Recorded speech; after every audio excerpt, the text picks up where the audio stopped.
Saudações a todos. Vamos começar aqui uma revisão geral de Química Orgânica para a terceira série do ensino médio. Tudo, desde os fundamentos iniciais, do histórico inicial da Química Orgânica, até as reações mais complexas. Então, na aula de hoje, a primeira, veja bem, o histórico da Química Orgânica, como ela surgiu. Ela surgiu, a princípio, numa tentativa de organizar a química.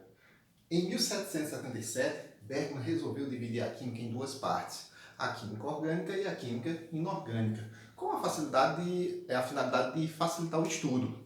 E para isso ele criou o conceito de química inorgânica e o conceito de química orgânica. Nesses conceitos se liga, naquela época, século XVIII, química inorgânica seria a parte da química que estuda os compostos derivados do reino mineral, ou seja, derivado de minério. O que fosse obtido a partir de um minério de uma rocha era considerado inorgânico. A química orgânica, não. Naquela época, a química orgânica era classificada como sendo a parte da química que estuda os compostos derivados de seres vivos. Todo composto extraído de um ser vivo era considerado orgânico. A celulose, extraída de uma árvore, orgânico. A ureia, contida na urina dos mamíferos, orgânica. Para dar sustentação a esses conceitos, a essas definições aqui, a essas divisões, surgiu a teoria da força vital de Berzelius, ou vitalismo de Berzelius. Berzelius dizia o seguinte, que o que faz com que os seres vivos sintetizem compostos orgânicos é, nada mais nada menos, a presença da vida. É necessária essa força maior, a vida, para que houvesse a síntese de compostos orgânicos. Sem vida, não surgia os compostos orgânicos. Então era necessário ter vida. Então Berzelius propôs a teoria do vitalismo, a teoria da força vital, sendo necessário essa força maior, a vida, para que houvesse a síntese dos compostos orgânicos. Essa teoria serviu para dar base a essa divisão. Mas um discípulo de Berzelius, um aluno dele, um alemão chamado Wöhler, não sei se a pronúncia está certa, chama assim, ele conseguiu em laboratório sintetizar ureia. Ureia, encontrada na urina dos mamíferos, é considerado um composto orgânico. Só que ele sintetizou ureia a partir de um sal, cianato de amônio, que é inorgânico. Ele aqueceu cianato de amônio em laboratório e o resultado do aquecimento, ureia. Ele sintetizou um composto orgânico a partir de um composto mineral, de um composto inorgânico. Derrubou essas teorias aqui. Derrubou a teoria da força vital e derrubou essa classificação proposta por Bergman, pois um composto orgânico, a ureia, foi obtido a partir de um composto inorgânico. Nesse momento, viu-se necessária a criação de um novo conceito. Então, um grande estudioso da química orgânica, um alemão chamado Kekulé, em 1858, ele propôs um novo conceito de química orgânica a partir dessa síntese. Ele fez o seguinte, hoje em dia, o que é química orgânica, segundo Kekulé? É a parte da química que estuda os compostos contendo o elemento químico carbono. Não mais necessariamente pensar como no século XVIII, que é a parte da química que estuda os compostos oriundos dos seres vivos. Isso aí caiu por terra. Caiu por quê? Com a síntese da ureia. Essa síntese aqui derrubou a teoria da força vital e mudou esses conceitos aqui. Então, Kekulé vai e propõe em 1858, química orgânica, até atualmente, é a parte da química que estuda os compostos do elemento químico carbono. Só que existem compostos de transição. O que são esses compostos de transição? São compostos que possuem o elemento químico carbono, mas não são estudados na química orgânica, são estudados na química inorgânica. Ou seja, eles têm carbono, mas não são orgânicos, são inorgânicos. Por exemplo, monóxido de carbono, gás carbônico, cianeto de hidrogênio, carbonato de cálcio, entre outros. São chamados compostos de transição, pois possuem o carbono, mas são estudados na química inorgânica. Algo importante, elementos organógenos. O que são esses elementos? São os elementos que formam praticamente toda a química orgânica. Praticamente todos os compostos da química orgânica são formados basicamente por esses três elementos aqui, na sigla CHON.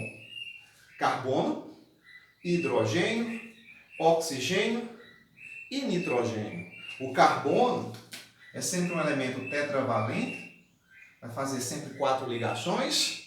O hidrogênio é um elemento monovalente, apenas uma ligação. Oxigênio, um elemento bivalente. E nitrogênio, um elemento trivalente. Esses são os que formam praticamente todos os compostos orgânicos, chamados elementos organógenos. Mas não quer dizer que a química orgânica se limita só a esses 4 elementos. Vocês ainda podem encontrar na química orgânica elementos como o fósforo, que é trivalente em alguns compostos, enxofre, que é bivalente, ou você pode encontrar os halogênios, flúor, cloro, bromo e iodo, todos monovalentes. Ok? Na sequência, pega nas ideias de Kekulé, que foi um grande estudioso da química orgânica, ele propôs 3 postulados para o elemento químico carbono, os famosos postulados de Kekulé. Rapidinho, eles aqui.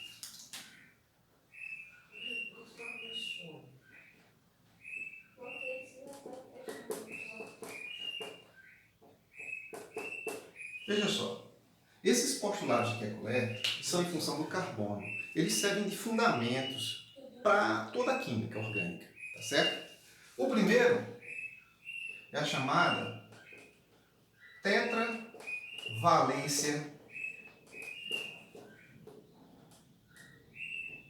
constante. O que significa isso? Tetravalência constante. Tetra, nós sabemos, significa 4.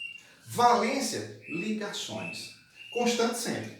Ou seja, o que quer dizer com isso? Que o carbono sempre realiza 4 ligações. Em qualquer estrutura que você encontrar, no ensino médio, de química orgânica, que você vai ver o carbono, você sempre vai encontrar o carbono realizando suas 4 ligações, sempre. Então, tetravalência constante. Um segundo postulado é a famosa igualdade de valência. O que eu quero dizer com isso? Igualdade de valência.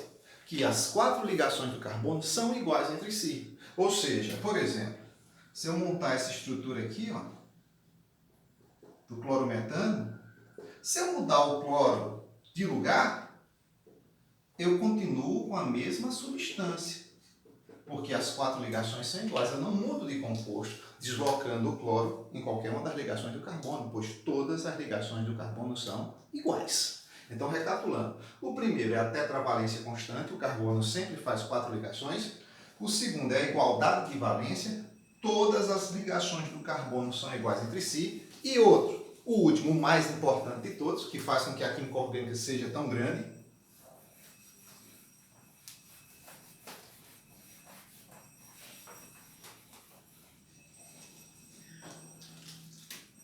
é o famoso encadeamento.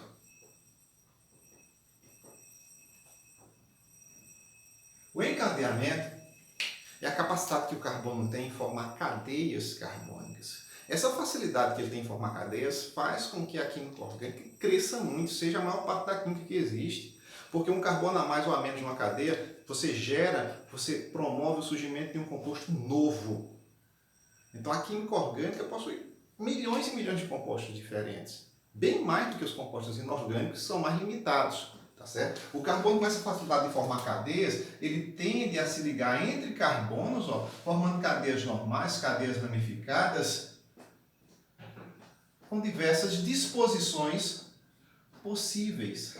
Porque ele tem facilidade em formar cadeias carbônicas. Ok? Essa foi a primeira aula. Na próxima, nós vamos dar sequência.